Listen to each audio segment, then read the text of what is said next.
Well, the Western Cape is home to one of the most unique floral biomes in the world. And last weekend, the Cape Town Flower Show took place right in the heart of Cape Town at the historic Castle of Good Hope.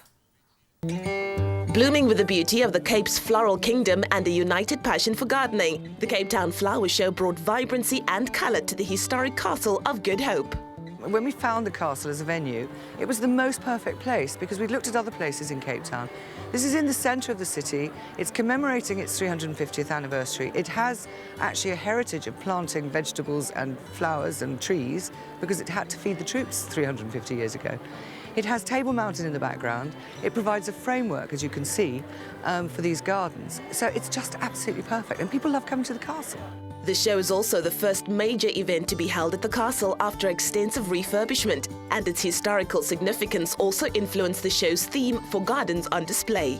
Since this flower show is happening in the 350th anniversary, where we selected a theme called From Oppression to Freedom, all of the thematic gardens have that kind of approach. So we started with pre-colonial gardens. What would it have looked like before Van Riebeeck came? But also right through the English period, the Dutch period, the Batavian period, the Union period, the Apartheid period. We're trying to depict entire range so that it's on theme with what the castle is commemorating in this year. It was quite a journey to get the flower show up and running, but patience paid off as visitors were inspired by attractions highlighting various spheres of gardening.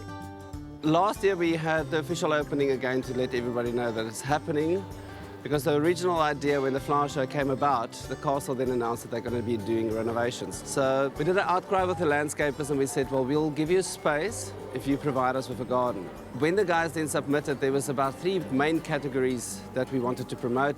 The first one was obviously indigenous and Cape floral, sustainability, and then also food gardens. And within a very short space, we actually had 20 designs in, all submitted, all great and wonderful, each in their own term, starting right down from a Gugulethu community garden, right up to the people living in Constantia, living in High Manches, in Houghton, in Pretoria, Joburg, whoever, wherever they are, they can take something back home and they can actually implement it at their own garden.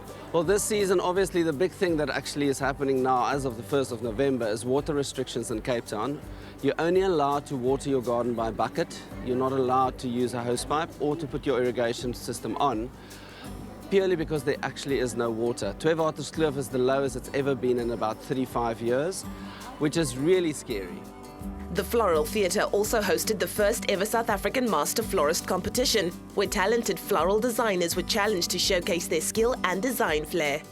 It is so hard to prepare for a florist competition because everybody that you're competing against is so different and has their own unique flair and unique style.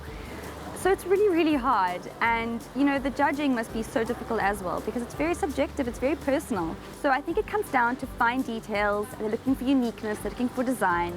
They want you to stick to the brief, but also still in your own creative, unique way. But it's been a lot of fun to be a part of, and I think just to try your hardest to enjoy the process is what's important, and try your best. The vision for the flower show is to become a living legacy, and it's a leap in the right direction to motivate everyone to preserve biodiversity, a precious natural resource.